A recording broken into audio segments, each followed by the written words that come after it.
जय हिंद दोस्तों, आज हम पढ़ने वाले हैं जैव प्रक्रम, जो हमारे क्लास 10th के बायोलॉजी का चैप्टर फर्स्ट और साइंस की किताब में आपके चैप्टर नंबर 6 होगा। दोस्तों आज हम जैव प्रक्रम पढ़ेंगे, तो देख लेते हैं। पहले नाम से थोड़ा सा कॉन्सेप्ट लेते हैं, क्या होता है ये पूरा हम डिटेल में जानेंगे। लेकिन थोड़ा सा पहले देखिए, यहाँ से आप मान लीजिए आप थोड़ा सा नहीं निकाल पाते, आइडिया नहीं ले पाते हैं, तो यहाँ से तो आप आइडिया निकाल लेंगे इंग्लिश में ही। कैसे? मान लीजिए जैव का मतलब आपको नहीं पता है क्योंकि थोड़ा सा अलग है। अगर सिंपल भाषा में कुछ लिखा होता तो आप समझ जाते हैं। यहाँ पर लाइफ लिखा हुआ है, यानी लाइफ यानी जीवन। अब हम यहाँ पर जान गए कि जैव का मतलब होता है जीवन। फिर यहाँ पर लिखा है प्रोसेस। प्रोसेस का मतलब होता है प्रक्रिया, प्रक्रिया या तो उसे हम कहते हैं प्रक्रम, यानी प्रक्रिया इसका मतलब है, यानी इसका मतलब है प्रक्रिया। प्रक्रम का मतलब प्रक्रिया। तो यानी कि जीवन की प्रक्रियाओं के बारे में हमें इस चैप्टर में पढ़ना है। जीवन में होने वाली सभी प्रक्रियाओं के बारे में हमें पढ़ना है। देखिए यहाँ पर हमारा पहला टॉपिक आएगा। जब हमने पता किया जीवन की प्रक्रिया हमें पढ़ना चैप्टर में, नहीं जीवन में होने वाली वो प्रक्रियाएं, हमारे जीवन में होने वाली वो सभी प्रक्रियाओं के बारे में हमें जानना है। तो देखिए यहाँ पर जैव प्रक्रम पहला हमारा टॉपिक आता है, क्या होता है। तो दोस्तों जीवन को बनाए रखने के लिए, जीवन को बनाए रखने के लिए जीवित जीवों में होने वाली प्रक्रियाएं, जीवन को बनाए रखने के लिए यानी जीवन को जीने के लिए, बनाए रखने के लिए यानी उसको जीने के लिए, उसको जीवन बनाए रखने के लिए जीवित जीवों में होने वाली प्रक्रिया, यानी जीवित जीवों में जो प्रक्रम हो रहा है, जो प्रक्रिया हो रही है, जो प्रोसेस हो रहा है, उनमें होने वाली वह प्रोसेस, वो प्रोसेस को हमें, वह होता है हमारा जैव प्रक्रम, यानी जीवन को बनाए रखने वाली जीवों में होने वाली प्रक्रियाएं। ठीक है, यहाँ पर देखिए जीवों में होने वाली प्रक्रियाओं के बारे में हमें पढ़ना है। ठीक है, और यहाँ पर देखिए सजीवों में होने वाली प्रक्रियाएं निम्न, यहाँ पर मैंने लिखा सजीवों में होने वाली कुछ प्रक्रियाएं को मैंने निम्न किया है। यहाँ पर देखिए सजीवों में होने वाली प्रक्रियाएं, यहाँ पर कुछ प्रक्रियाएं होती हैं। यहाँ पर देखिए दोस्तों यहाँ पर मैंने जैव प्रक्रम का जीवन में हमें दो चीजें होती हैं, एक तो सजीव होता है और दूसरा निर्जीव होता है। सजीव यानी जिसमें जान हो, जिसमें जीवन हो या और दूसरा सजीव यानी सजीव में जीवन हो और निर्जीव जिसमें जीवन ना हो। ठीक है, तो यहाँ पर सजीवों में यानी जिसमें जीवन है, जिसमें जिंदगी है, मतलब वो जीवित है, वह उनमें होने वाली कुछ प्रक्रियाएं नीचे लिखी गई हैं। मैंने कहा निम्न है। देखिए मैंने यहाँ पर 4 प्रक्रियाएं लिखी हैं, 4 प्रक्रियाएं ही होती हैं और इन्हीं चारों पर हमारा पूरा चैप्टर बेस्ड है। और दोस्तों इन्हीं चारों को अगर हम किसी, अभी मान लीजिए मैं आपसे पूछूं कि वह सजीव है या निर्जीव है, तो आप कैसे पता लगाएंगे? उनमें कुछ प्रक्रियाएं होंगी तब आप पता लगाएंगे। तो उन्हीं प्रक्रियाओं को मैंने यहाँ पर पोषण। देखिए अगर आप पौधा देखेंगे तो पौधा, अभी मान लीजिए बीज है, कोई एक बीज है, अभी वो बीज से अंकुरण निकलेगा, फिर वहां से धीरे धीरे छोटा सा पौधा रहेगा, फिर वो पौधा बढ़ेगा, फिर और बढ़ेगा, फिर बड़ा सा पेड़ बन जाएगा। तो उसमें पोषण हुआ, उसमें वृद्धि हुई। एक तो ये हो गई श्वसन, जो सांस लेते हो, अभी हमारे वाले हम लोग सांस लेते हैं ना, तो अगर हम सांस लेते हैं वो भी हमारी प्रक्रियाएं हो गई ना। सजीवों में होने वाली प्रक्रियाएं, वो भी प्रक्रियाएं होगी ना सजीवों में। श्वसन हो गया, सांस लेना। वहन का मतलब होता है हम आगे चलते हैं ना, चलना, ट्रांसपोर्टेशन जिसको हम कह सकते हैं, इधर उधर एक जगह से दूसरे जगह को जाना। ठीक है, फिर उत्सर्जन क्या होता है, यानी गैस निष्कासन होता है हमारा, जो सांस लेते हैं हम, वहां पर उत्सर्जन होता है। इन सभी चीजों को हम विस्तार से पढ़ेंगे। अभी तो हमारा पहला टॉपिक पोषण है, जिसको मैंने यहाँ पर लिखा है। पोषण क्या होता है दोस्तों? जीवों के भोजन ग्रहण करने तथा उनका उपयोग कर ऊर्जा प्राप्त करने की प्रक्रिया या प्रक्रम और प्रक्रिया में दोस्तों कंफ्यूज मत होइएगा। यहाँ पर या मैंने लगाया है या, यानी दोनों में से आप कुछ भी कह सकते हैं। तो जीवों में भोजन ग्रहण करने और उनसे प्राप्त ऊर्जा को उपयोग या उनसे प्राप्त ऊर्जा प्राप्त करने की प्रक्रिया या प्रक्रम कहलाता है, पोषण कहलाता है। पोषण यानी दोस्तों हम खाना खाएंगे, हमारे अंदर ऊर्जा आएंगी, हम ऊर्जा का इस्तेमाल करेंगे या ऊर्जा का इस्तेमाल करने की प्रक्रिया को पोषण कहते हैं। ठीक है, दोस्तों पोषण एक बार फिर से देख लीजिए, जीवों के भोजन ग्रहण करने तथा उसका उपयोग कर ऊर्जा प्राप्त करने की प्रक्रिया या प्रक्रम को पोषण कहते हैं। ठीक है, यहाँ पर पोषण की विधियां होती हैं दोस्तों। पोषण की दो विधियां होती हैं। पहला दोस्तों स्वपोषित विधियां, स्वपोषित जीव होते हैं या परपोषित जीव होते हैं, या फिर परपोषण या स्वपोषण। दोस्तों अब देखिए नाम से ही हमें ये क्लियर है कि हमने क्या समझा। नाम से हमें यह क्लियर है, देखिए स्व यानी स्वयं, पोषित या पोषण यानी खुद के द्वारा किया गया पोषण ही हमारा स्वपोषित कहलाता है। परिभाषा देख लेते हैं किस प्रकार हम इसे लिखेंगे। तो जो जीव अपना भोजन स्वयं बनाते हैं, जो जीव अपना भोजन स्वयं बनाते हैं उन्हें हम स्वपोषित कहते हैं। दोस्तों एग्जाम्पल में हरे भरे पेड़ ही हम ले सकते हैं, क्योंकि देखिए पेड़ जो है ना अपना भोजन खुद से बनाते हैं। पेड़ जो है अपना भोजन बनाते हैं वो प्रकाश संश्लेषण की क्रिया से। दोस्तों इसके बारे में हम आगे, हमारा अगला वीडियो इसी टॉपिक पर रहेगा। यहाँ पर देखिए स्वपोषित एक बार फिर से देख लीजिए, जो जीव अपना भोजन स्वयं बनाते हैं उन्हें हम स्वपोषित जीव कहते हैं। एग्जाम्पल में हरे भरे पेड़। दोस्तों सूखे पेड़ नहीं अपना भोजन बनाते, क्योंकि जब तक वो हरे रहेंगे तब तक ही उनमें या प्रकाश संश्लेषण की क्रिया होगी, जिनके बारे में हम अगले वीडियो में विस्तार से समझेंगे। दोस्तों इसका एक टॉपिक ही रहेगा। ठीक है, परपोषित जीव ये क्या होता है, जो जीव अपने भोजन के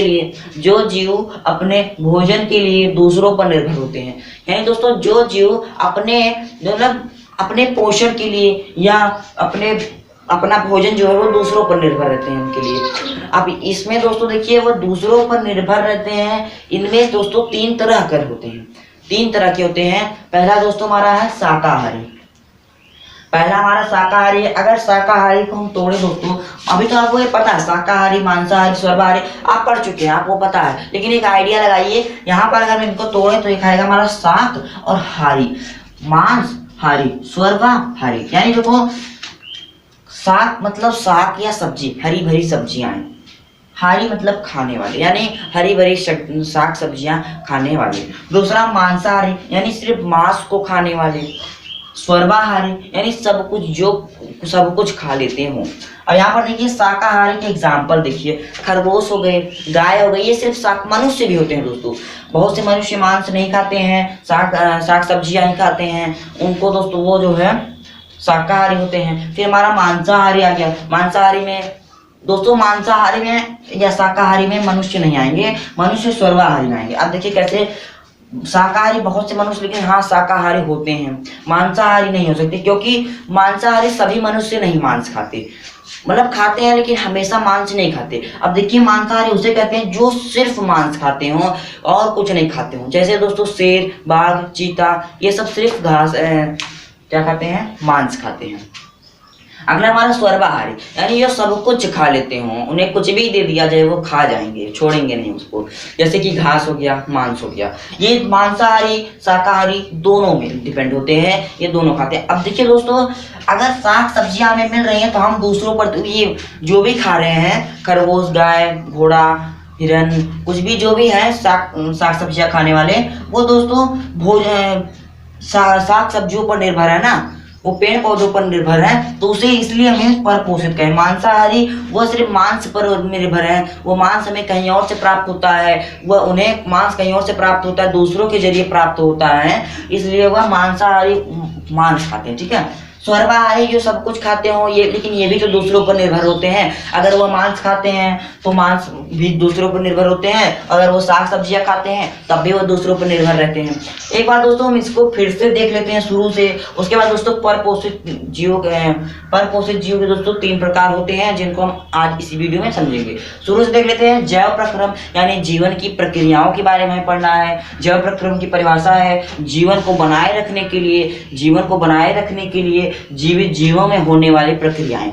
जीवन को बनाए रखने के लिए जीवित जीवों में होने वाली प्रक्रियाओं को जैव प्रक्रम कहते हैं। इनमें सजीवों में होने वाली प्रक्रियाएं, कुछ प्रक्रियाएं निम्न है, यानी यहाँ पर मैंने लिखा पोषण, यानी जो उनमें कुछ वृद्धि हो, जब उनमें कुछ वृद्धि हो तब हम पता लगा सकते हैं वह सजीव हैं। जब वह सांस ले, श्वसन ले, तब जान सकते हैं वहन, यानी जब वो किसी एक स्थान से दूसरे स्थान, उत्सर्जन, जब उनमें कुछ गैस या किसी चीज का उत्सर्जन हो तब हम जान सकते हैं, ऊष्मा या गैस का उत्सर्जन हो तब हम समझ सकते हैं, जान सकते हैं। पोषण क्या होता है, हमारा पहला टॉपिक है। अब पोषण दोस्तों जीवों में भोजन ग्रहण करने, जीवों में भोजन ग्रहण करने तथा उनका उपयोग कर ऊर्जा प्राप्त करना। यानी दोस्तों जीव जो है अपना भोजन ग्रहण करते हैं और उनका उपयोग करते हैं और ऊर्जा प्राप्त करते हैं। और ऊर्जा प्राप्त करने की प्रक्रिया, ऊर्जा देखिए दोस्तों, उस ऊर्जा को प्राप्त करने की प्रक्रिया को हम दोस्तों पोषण कहते हैं। ठीक है, ऊर्जा हमने प्राप्त किया, हमें पोषण मिल गया। ठीक है, फिर हमारा आता है पोषण की विधियां। पोषण की 2 विधियां होती हैं दोस्तों। पहला होता है स्वपोषित, यानी जो खुद से अपना भोजन प्राप्त करते हो वो स्वपोषित होते हैं। अगला परपोषित है। परपोषित यानी जो अपना भोजन दूसरों के माध्यम से प्राप्त करते हो वो परपोषित होता है।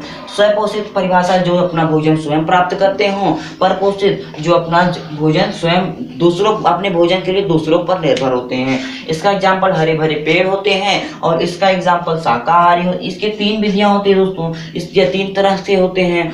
कैसे होते हैं, एक शाकाहारी होता है, एक मांसाहारी होता है और एक सर्वाहारी होता है। शाकाहारी जो साग सब्जियों पर ही निर्भर रहते हो, मांसाहारी जो केवल मांस पर निर्भर रहते हो, सर्वाहारी जो सभी कुछ खा लेते हो, दोनों में से सब कुछ। दोस्तों इसको आप चाहे आप इसके अलग अलग लिखिएगा, इसकी परिभाषाओं को लिखिएगा, मैंने यहाँ पर नहीं लिखा। यहाँ पर आप लिखिएगा जो साग सब्जियां ही खाते हो वो शाकाहारी कहलाते हैं। एग्जाम्पल में खरगोश, घोड़ा, गाय इत्यादि। मांसाहारी में जो सिर्फ मांस खाते हो, केवल मांस खाते हो, बाघ, चीता, इसी तरह से आप और भी लिख सकते हैं, गिद्ध।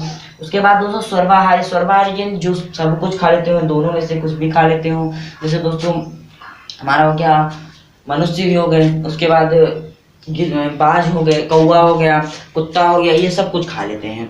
ठीक है, आइए दोस्तों देख लेते हैं अगला हम जो इसके परपोषित जीव के प्रकार। देखिए दोस्तों यहाँ पर परपोषित जीव के प्रकार, यहाँ पर हमारा जो परपोषित जीव था जो दूसरों पर निर्भर होते हैं उनका जो प्रकार है वो एक है मृतजीवी पोषण या मृत पोषित, परजीवी पोषण, पूर्ण जैवीय पोषण। देखिए दोस्तों यहाँ पर मृत पोषित, यानी हम यहाँ पर अंदाजा लगा सकते हैं मृत पोषित का मतलब होता है जो जीव मरे हुए या सड़े गले पदार्थों से अपना पोषण प्राप्त करते हो या सड़े गले पदार्थों से पोषण प्राप्त करते हो, उन्हें हम मृत पोषित कहते हैं। ठीक है, अब यहाँ पर देखिए हमारा है अगला परजीवी पोषण। परजीवी पोषण यानी देखो वही एग्जाम्पल फिर हमारा परपोषित है, यहाँ पर परजीवी पोषण यानी जो जीव दूसरों पर निर्भर होते हो, वो जैसे जोंक, कहाँ गया, कवक और जोंक और अमीबा। अभी मैं आपको अच्छे से समझाऊंगा। यहाँ पर देखिए पूर्ण जैवीय, यानी पूर्ण जैवीय मतलब दोस्तों आप बाद में समझिए, पहले यहाँ पर देखिए इसको थोड़ा समझाना पड़ेगा दोस्तों, पहले मैं ये समझा देता हूँ आपको। देखिए मृत पोषित यानी जो जीव मरे हुए सड़े गले पदार्थों से पोषण प्राप्त करते हैं वह दोस्तों मृत पोषित कहलाते हैं। जैसे दोस्तों कवक और गिद्ध, यानी दोस्तों कवक जो है दोस्तों वो सड़े गले पदार्थों से अपना पोषण प्राप्त करते हैं। अगर आप कवक को ना समझ पाए तो गिद्ध को तो समझ जाएंगे होगा, कौवे को ही चील को देखा होगा दोस्तों, जहाँ पर कुछ मरा हुआ होता है या फिर सड़ा गला होता है वहां पर दोस्तों क्या होता है वो गिद्ध आ जाते हैं, उसे खा लेते हैं या उसे खाते हैं। अगला दोस्तों हमारा परजीवी है। परजीवी पोषण यानी जो दूसरों पर निर्भर होते हो। यहाँ पर देखिए जो जीव दूसरों पर निर्भर रहते हैं उन्हें परजीवी पोषण कहते हैं। देखिए दोस्तों जैसे जोंक और अमीबा। देखिए जोंक क्या होते हैं दोस्तों, दूसरों के खून चूसते हैं। और एक फैक्ट आपको बताऊं अगर तो जोंक के जो है दोस्तों 32 दिमाग होते हैं। जोंक के 32 दिमाग होते हैं, लेकिन दोस्तों मजे की बात यह है कि वह अपने किसी भी दिमाग का इस्तेमाल नहीं करता। अगर करता तो दूसरों के खून नहीं चूसता और परजीवी पोषण भी नहीं कहलाता। ठीक है, तो जो जीव दूसरों पर निर्भर रहते हैं वो है दोस्तों परजीवी, यानी दूसरों पर ही निर्भर रहते हैं। अब जैसे जोंक हो गया, जोंक दोस्तों खून ही तो पीता है दूसरों का, तो दूसरों अगर दूसरा कोई नहीं आएगा तो वो खून नहीं पाएगा, तब वो किस पर निर्भर रहेगा, अपना खून थोड़ी ना पिएगा वो।